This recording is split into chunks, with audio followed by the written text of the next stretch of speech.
Thank you for participating in this Safe Environment educational session. It is a sign that you understand that we all have a part to play in preventing abuse. I am grateful for your commitment to keep all God's children safe. The information in this session fosters abuse prevention in daily life. As Catholics, we are called to respect all human life through our faith in the human dignity of every person, and by means of programs such as this, we help prevent abuse in our world. As we take action to prevent abuse in our faith communities, each of us is required to follow the Diocese of Phoenix policy and procedures for the protection of minors. Our adherence to this policy shall answer God's call to protect the most vulnerable among us, especially children. Child abuse is a very difficult subject to talk about. We would all like to think it can't happen to us or to anyone we know. However, the statistics are staggering. 1 in 4 girls and 1 in 6 boys will be sexually abused before they reach their 18th birthday. 90% of abuse victims know their perpetrator, whether it is a family member, close friend, or acquaintance. But reporting helps stop abuse in its tracks. This training session will focus on our responsibility to report abuse. Reporting is one of the most effective steps we can take to protect a child from abuse and maintain a safe environment. Reporting is also part of the Church's commitment to keep all of God's children safe. We like to believe that abuse could never happen to us or anyone in our family. The reality is that abuse knows no boundaries. It does not matter what culture, ethnic background, or socioeconomic group. Abuse can and does occur throughout our society. Reporting can be one of the most difficult things you're called upon to do, but it will undoubtedly make the biggest difference in the lives of those we love and care about. Our children, our families, our churches, and our schools will be stronger and enduring when we take the responsibility for reporting abuse and ensure that it is stopped. We must understand that there is power in speaking out against abuse. Our silence will only allow abuse to survive and endure. When abuse has been disclosed to you or when you suspect abuse, it is imperative to report this information to law enforcement and Child Protective Services, also referred to as CPS. Please listen to the following story about a situation where abuse was never reported and the permanent impact that it had on the family. Through my entire childhood, as far back as I can remember, I was sexually molested by my brother, who was 4 years older than I. He came into my room when I was asleep and sexually molested me. The abuse was never reported because it took place in the late 50s, early 60s. My parents are both deceased. My mother died 2 years ago. And because of this unresolved issue with my brother, I did not attend the funeral. And my daughter got married recently, and I also said that you can't come. Last time I was at that house was 1994. I could not envision myself going to that house and walking up those stairs. One of the things that I have learned the most, and it has taken me a very long time to accept, is it was not my fault. It's a virus that's spread throughout the family, and everybody needs some kind of treatment and help, and it's out there. For families who think that reporting is going to destroy the family or cause conflict in the family, that's already there. The conflict is already there. What I would tell people now who are dealing with this issue, whether it's happening now, it happened last year, it happened 30, 40 years ago, is to bring it out into the light. God did not put you on this earth to suffer like this. I would absolutely encourage anyone who is dealing with this in their family to take proper action, because this is a lifelong damage. There are places to go now.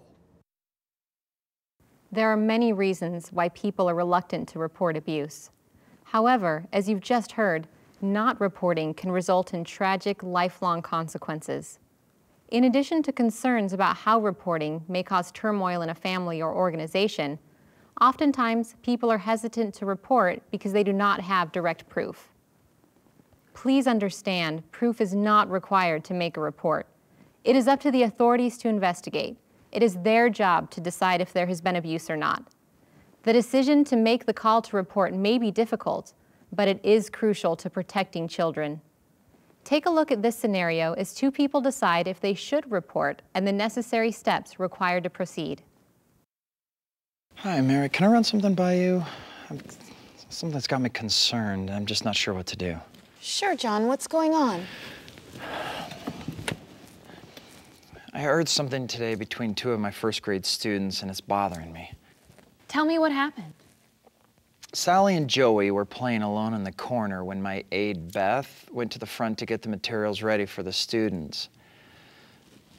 Beth asked me if I noticed that they were being secretive, and then I overheard Sally say to Joey, "You want to play a secret game? I play with Mr. Sam." Joey said yes, so Sally said that Joey needed to let her put her hand in his pants. As soon as I heard that, I immediately interrupted them and asked them to take their seats as class was about to begin. It really upset me. Isn't Mr. Sam an aide in kindergarten? I mean, do you think he was talking about him? I don't know. We do have a Mr. Sam in the kindergarten class, and there's only one Mr. Sam that volunteers here. My instincts tell me there's just something not right about how he interacts with the little girls. I've had some concerns about him. What type of concerns? It seems like he spends too much time with the little girls, like he's too familiar with them. Something just doesn't feel right. Those are definitely valid concerns. Maybe we ought to let Sally's mom deal with this? Or maybe we should ask Mr. Sam? No, John, at this point, we should not talk to either of them. The first thing that we need to do is contact law enforcement and Child Protective Services to report what you heard. They will determine if abuse has occurred. Really? I mean, isn't that overreacting? Not in this situation. Our first and foremost responsibility is to stop any potential abuse, even if it feels uncomfortable. I know that this really seems tough, but we need to inform the authorities. But I don't know if for sure that it was Mr. Sam she was referring to. I mean, what if I heard wrong? John, I understand your hesitancy. Reporting to the authorities sounds so official and scary if you've never done it before.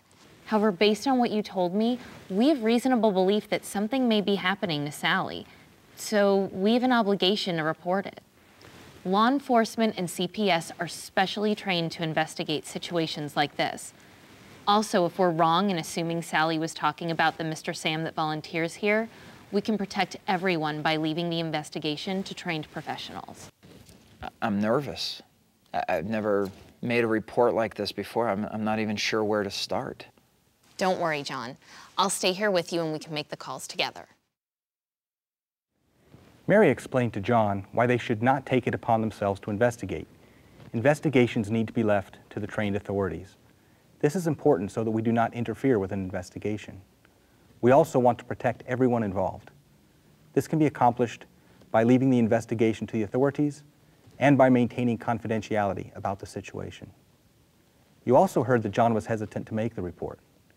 Being nervous and not knowing for sure what to do can be overwhelming. However, Mary helped John to realize that their first responsibility was to protect children.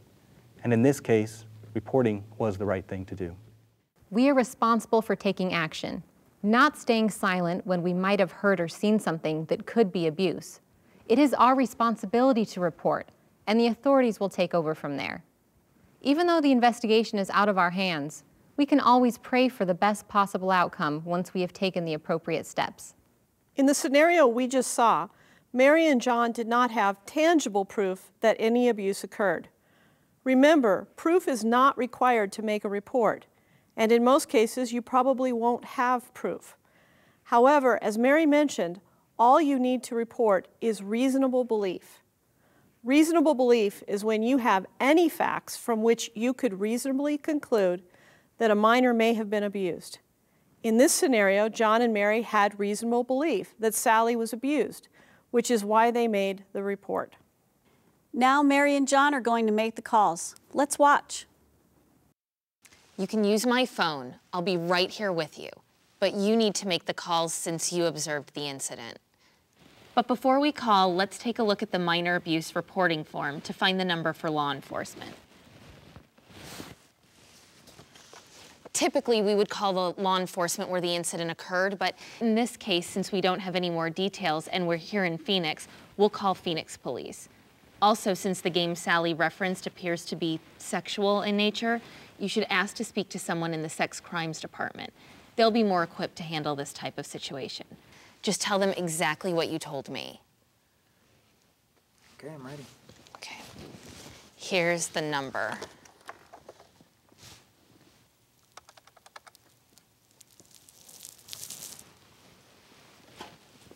Hi, may I please speak to someone from Sex Crimes Department? Thank you.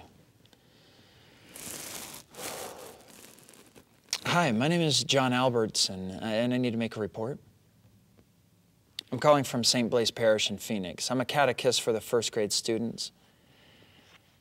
Tonight when my aide and I entered our classroom, I saw two of our students alone in a corner. As I was walking toward them, I heard the girl Sally ask the boy if he wanted to play a secret game that she plays with a Mr. Sam. The boy said yes, and then she told him that he would need to let her put her hand in his pants. I immediately told them both to take their seats. I didn't say anything to either parent about this. I have told my program supervisor, and she's here with me now. She's encouraged me to make the report. Yeah, we do have a Mr. Sam that volunteers here at our church. I don't know if she was referring to him, but I have had some concerns about the way that he interacts with the girls in his class. I never said anything before because I didn't have any proof. It was just my instincts. I wasn't able to prove anything specific. It's just a feeling I had.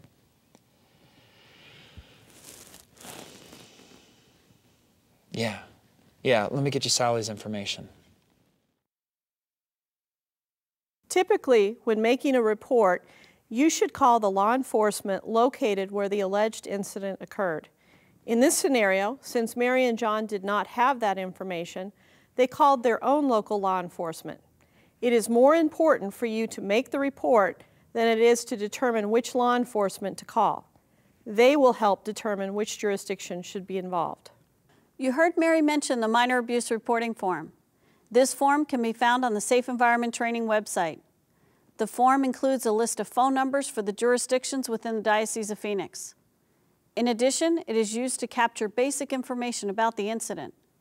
It is not necessary to complete the form prior to making a report. However, once a report has been made, the form should be completed to the best of your ability and then mailed or faxed to law enforcement and Child Protective Services immediately and not more than 72 hours after reporting. Let's go back to the scenario and watch John complete his conversation with law enforcement.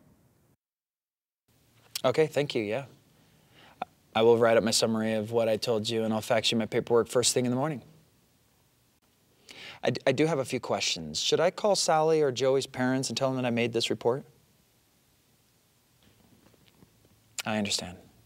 I won't say anything about this to either one of them.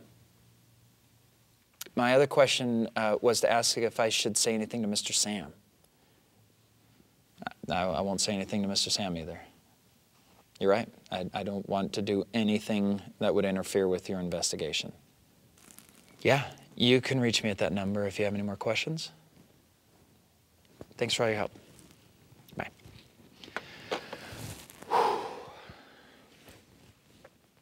You were right, Mary. I feel better now that that is in the hands of the authorities. Now we just need to call Child Protective Services, right? John's questions about who to discuss this case with were great. We often feel like we should tell others what happened.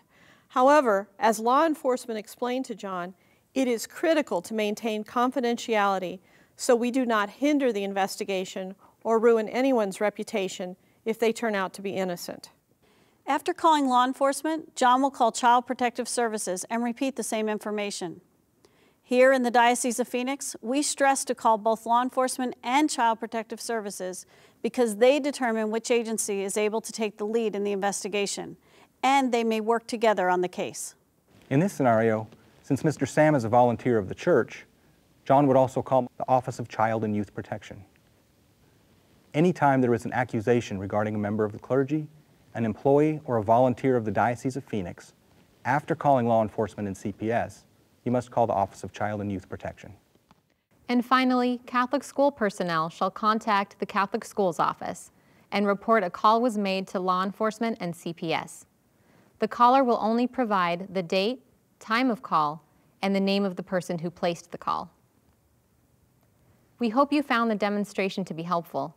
Our next scenario involves a wife telling her husband that their daughter was sexually abused by her older cousin when she was babysitting for them. This scenario focuses on the call made to CPS. Take a look. What exactly did she say to you? She said that she doesn't want Jamie babysitting anymore. I asked her why, and she said that when they watch movies together, Jamie does strange things to her under the blanket. I asked her what she meant by strange things. She said that Jamie likes to watch movies and they cover up in a blanket. She said she doesn't like where Jamie touches her when they're under the blanket. And then she pointed to her vagina. I did my best to stay calm and not scare her. I hugged her and I told her that I was glad she told me about it.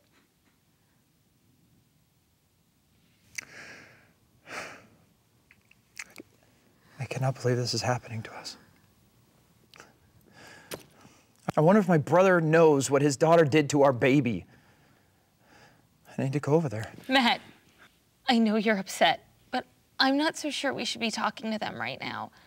I think we need to call the police. No, this is a family problem. Why would we call the police? We can't handle this by ourselves. This is more serious than a family problem. I mean, what would we say to Jamie? This is something the authorities need to investigate. We're not the judge or jury here. We're only asking them to look into this matter.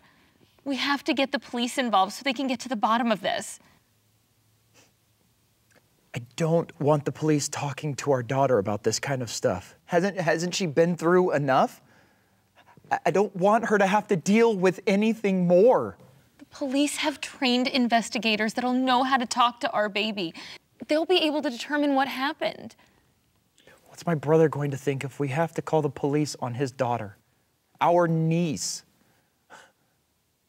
What will happen to our family? It's going to tear us apart. I don't know. We're not sure what will happen, but we have to protect our daughter. And if Jamie did hurt Tiffany, Jamie's going to need help as well. Okay, you're right. Let's call the police.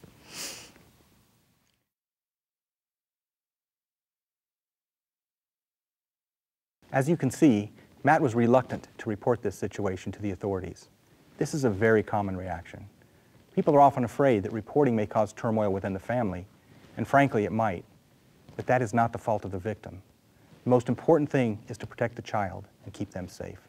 Fortunately, as we heard, Matt listened to his wife, and they decided the most important thing is to protect the child and follow the law by making the report. They reported to law enforcement and then made a call to Child Protective Services. Listen to how the call to CPS is done. The detective said she opened a report and they'll be contacting us about the investigation. Now I need to call CPS.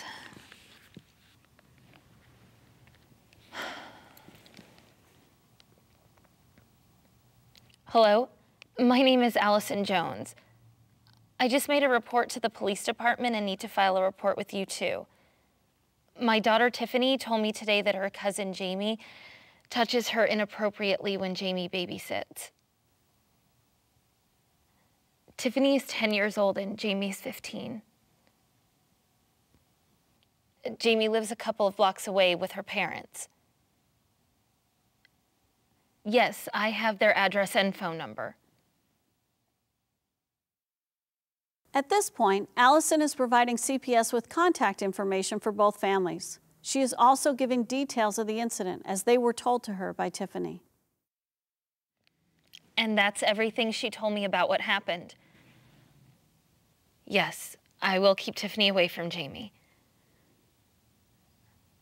No, we won't say anything to anyone about this. You can reach me at this number. Thanks for all your help. Goodbye. Okay, it's in their hands now. CPS and the police both said they'll investigate. They told me to keep Tiffany away from Jamie, but to do so discreetly. They don't want us to tell anyone we made a report, not even your brother. What do you mean? He's my brother. I have to tell him. Matt, you can't. Telling your brother may interfere with their investigation, and we may never learn the truth. This is about protecting our daughter right now, not your obligations as a brother. Okay, you're right. What should we say to Tiffany? We tell her that she didn't do anything wrong. That she's a very brave little girl, and she absolutely did the right thing by telling us what happened to her. We also tell her that we will do our best to help her and that we love her no matter what. They told me that the investigators will provide us with resources to get Tiffany help. Even though it can be difficult to make a report of suspected abuse involving a family member, reporting is necessary to protect the child and ultimately to get help for all involved. Now that you've seen 2 scenarios of reporting child abuse, let's review all of the steps when a child discloses abuse. Listen attentively to the minor. Stay calm and keep the minor in a safe environment. If a child discloses sexual abuse, you should not ask questions. Rather, leave the questioning to a trained interviewer. If a child discloses physical abuse, you can ask what happened, who did it, where did it happen, and when did it happen. Assure and validate the child. The abuse was not his or her fault, and they did the right thing by reporting. When the child is stable and secure with another adult, immediately report the allegations by phone or in person to law enforcement and Child Protective Services. Complete the minor abuse reporting form with the summary and mail or fax to law enforcement and Child Protective Services. School personnel shall contact the Catholic Schools Office and report a call was made to law enforcement and CPS. They will only provide the date, the time of call, and the name of the person who placed the call. When the accused is a member of the clergy, an employee or a volunteer of a parish or a Catholic school, an additional call needs to be made to the Office of Child and Youth Protection. Do not attempt to investigate and do not discuss the incident with anyone unless required to do so in conjunction with the investigation. Although we know how to make the calls to report abuse, for many reasons it may be very hard to do. For example, without proof, it's easy to rationalize certain behaviors and even convince ourselves that nothing happened or we are overreacting. It's also very difficult to believe that someone we know or love could potentially be abusing a child, or even worse, that a child we know and love could be a victim of such abuse. Sometimes after reporting abuse, it appears that nothing changed. But what you won't see is that many officials are taking the appropriate steps to investigate once the abuse has been reported. It is important that we report what we know or suspect so the authorities can identify trends or patterns of behavior. Even if formal charges are not brought by the authorities after we make a report, the information remains on file with law enforcement and Child Protective Services. That way, if another incident occurs and you or someone else makes an additional report, the authorities can link the information together to further investigate. Keep in mind also that after abuse has been confirmed, we often hear others say things like, "I thought something wasn't right," or "I always wondered about that relationship."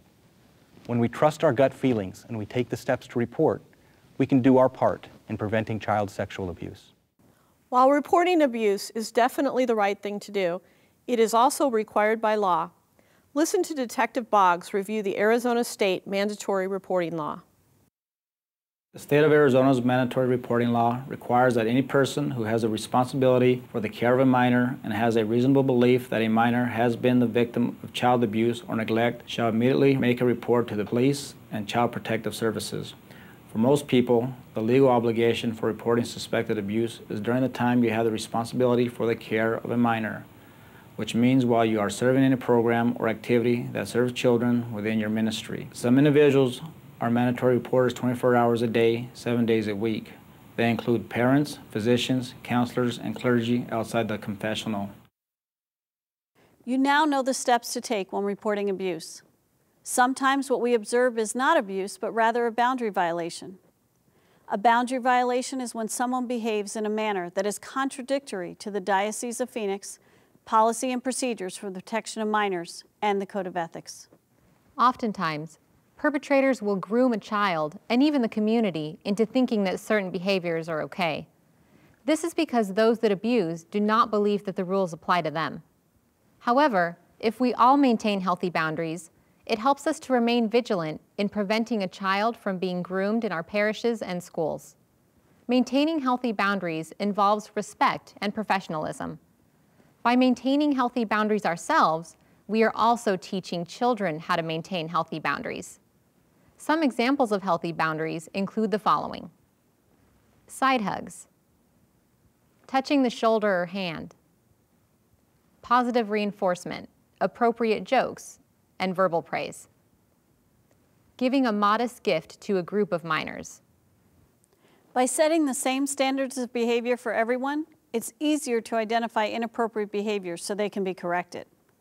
Examples of inappropriate behaviors may include the following: being alone with a minor, touch, pull, push, or strike a minor in anger,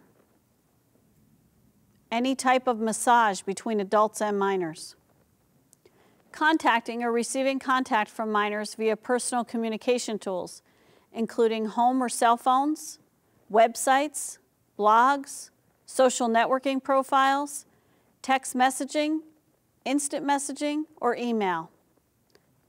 Singling out a minor with a personal gift.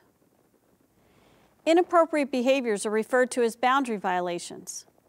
Boundary violations are not illegal, but they are inappropriate and they do go against diocesan policy. Because they are not illegal, they are not reported to the civil authorities.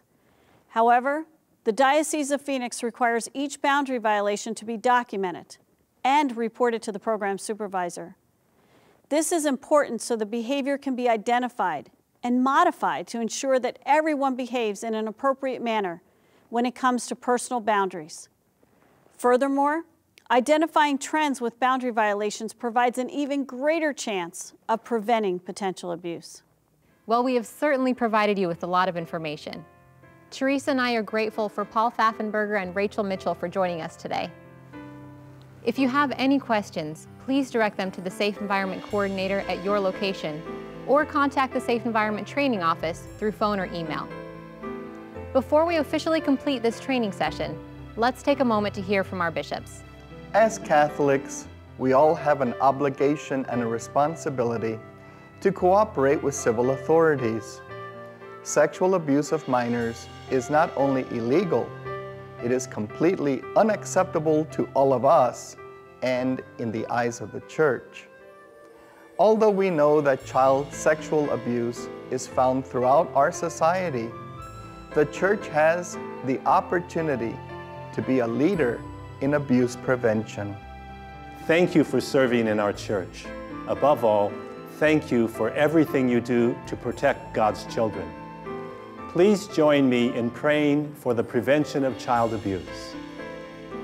Dear Lord, bless all of those serving in our faith community. Help us to do our part to protect your children and keep them safe from harm. Continue to provide us with the tools needed and the courage required to prevent such crimes in the future. Bring healing to those that have been affected by abuse, and help us all to be servants of hope. We pray through Christ our Lord. Amen. And may God bless you, and may God keep all children safe.